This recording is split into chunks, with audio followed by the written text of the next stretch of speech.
r/TalesFromRetail, episode 27. Our monthly customer at the supplement store. I thought about this story not long ago and really wanted to share a more wholesome retail story. I used to work at a small supplement store back when I first started college. We sold your usual vitamins and supplements as well as protein powders, workout supplements, essential oils, medicine, that kind of stuff. We had this regular customer, let's call him Albert, who came into the store about once a week. He was an older, retired gentleman whose wife was kind of sickly. He'd come every single month, around the same time, with a little red paper folder filled with pictures of the exact vitamins and medicines he needed to get for her.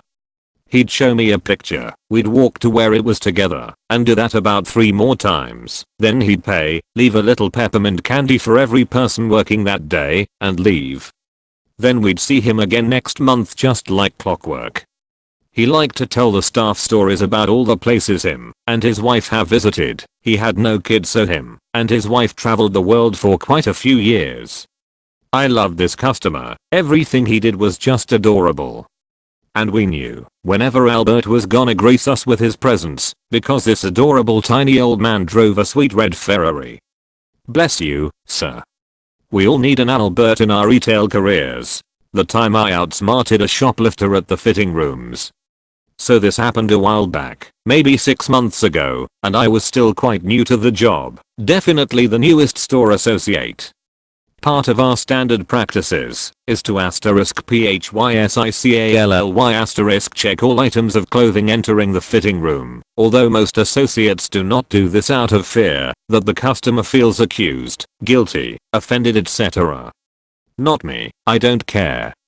Now, if you work in retail, I'm pretty sure that you have had some sort of induction training, and part of that is how to prevent/deter thefts without putting yourself in danger, without alerting/confronting the thief, and safely too. Here's the story of how I did all of this to perfection. After the bold writing, the story is over. I'm just typing extra stuff after that. **IT was busy on a Saturday. And I actually have a queue at the fitting room of about 5 people. The first guy comes up to me with 6 items. I even remember the number of items he had. But he looks shifty in his body language. Immediately I knew something was off about him. He looked smart though. He wore glasses, dressed well, looked about mid-20s and just looked innocent. I count his items in, gave him a number tag for 6 items. He quickly takes it all from me, and I told him wait.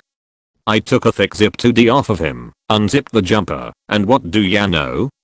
A Ralph Lauren shirt had been double hung in the hoodie. I then turned to him and said, do you want to try this on too? He said yes, and I changed his tag to 7 items. He was embarrassed. The other customers looked at me just surprised that someone tried to pull this off. They definitely would have gone home to tell their sew about this. Ralph Lauren items are one of our most expensive brands in store. The ways I noticed it is by his body language. I knew he weren't about to switch the price tickets because he just seemed too smart for that.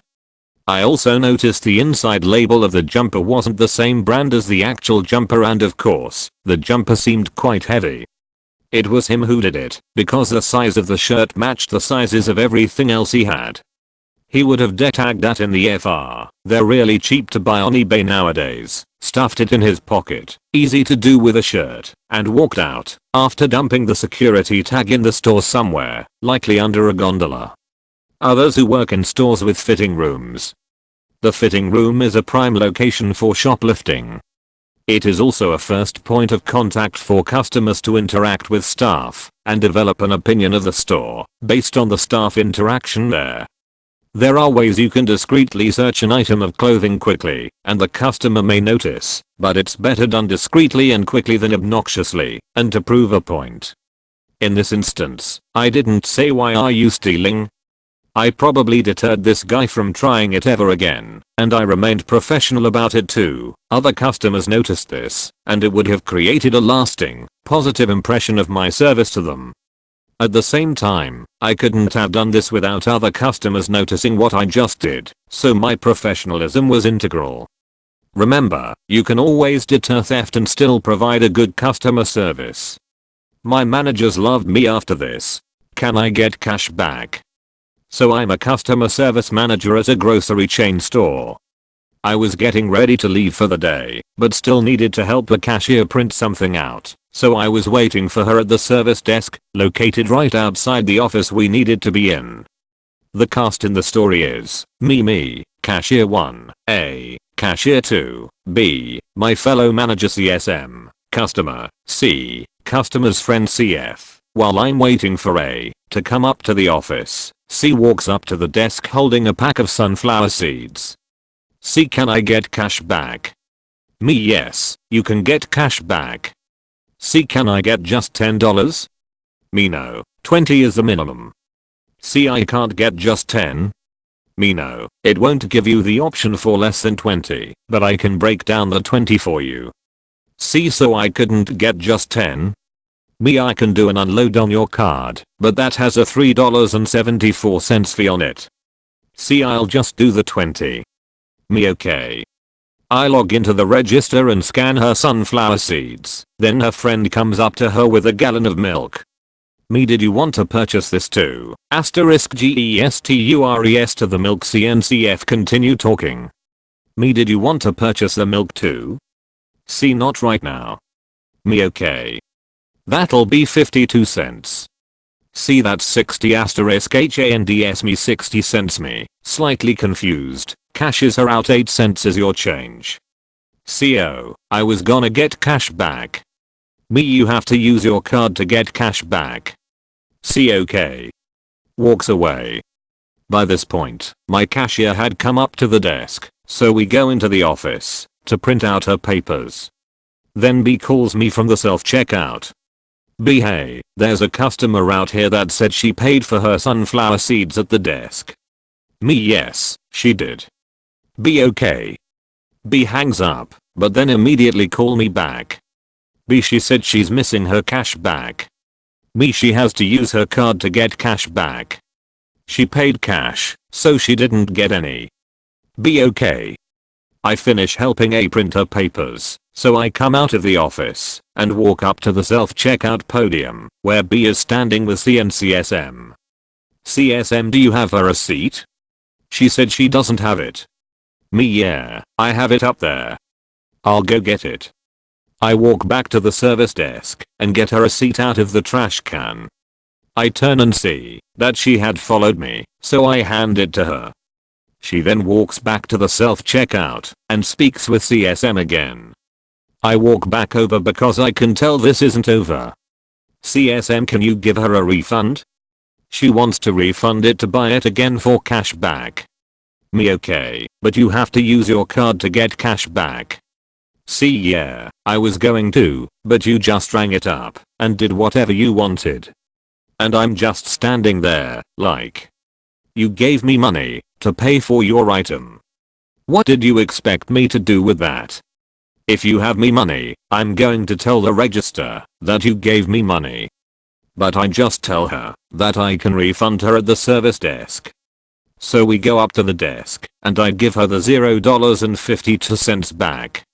She takes the money and starts walking away. Me, do you want to ring it up for cash back? C, with an attitude, I'm going to do it over here at self-checkout. I just thought to myself that the self-checkout is only going to give you a 20 back and we won't be able to break that down for you, but okay. I immediately clocked out and came home to rant to my roommates about her. I just don't understand where her confusion came from and how she was going to blame me for cashing her out when she gave me money. TL, doctor, woman hands me money for her purchase, then gets mad at me for cashing her out when she wanted cash back. Don't speak to him, he's useless. Kyrora, TFR. Obligatory first post, don't grill me all equals old lady C equals Kawakami equals Minecraft Enderman. I work at a popular grocery store in New Zealand, in a small town with a large retirement village, which means that a large population of this little town is old people. And old people seem to invade the grocery store after their favorite old people activities, like golf, and yelling at the poor minimum wage employee. So, it begins with me. I stock the shelves on the aisles that need to be stocked, all of them. Today I was working down the aisle which contained pasta, soups, and sauces. I was stocking the shelves from my trolley of boxes, and Ol approaches me asking where *x* item was. With a smile I told her the location of the item, and that was that. Or so I thought, because 2 minutes later, C comes around the corner with Ol in tow. She asks me if I can find *x* for this lady. She cuts C off by saying, "Don't speak to him, he's useless." Totally ignoring that bombshell, I tell C where the item is found, and that seemed to be the end of it. Sorry for the terrible wording. I hope this word vomit was intelligible. Sorry that there isn't any major consequences, none of us really cared, but after she left, C and I both had laugh. The crazy man and the Ouija board. About a year ago at work, we had sold a Ouija board to a group of kids. They were around 12 to 13 years old. They had pulled their money together to buy it, and they were excited to use it. Not 10 minutes later, an older man comes storming into our store demanding to speak with our manager. She wasn't there that day, so our asm took over. The man began yelling at him over selling the Ouija board, especially to kids. That's when we noticed he had the board in his hands, opened, and the kids were by the door looking scared. The man continued to yell saying he had lost family members to the board, that he was an apostle, and that he would get our store shut down for selling Ouija boards. He demanded we tell our corporate to never sell these again, and he would be back to make sure. He threw the board onto the counter and left. The kids came in and explained that they had gone down to the food court and were going to use it, but the man came out of nowhere and started yelling at them about how it's evil, and he took the board from them and demanded to know where they bought it at. The ASM was willing to refund them their money, even though it was against store policy to do cash returns, since they didn't want the board anymore. They didn't want to do the return and said they would see if one of their brother/cousins, I don't remember which, would take it, but left it at the store. We held it for several days but no one came for it. Luckily we haven't had to deal with that man again despite occasionally seeing him in the mall. I still feel bad for those kids losing their money like that, as our store manager ended up damaging out the board after a week. If anyone wants to share this on any platform, feel free to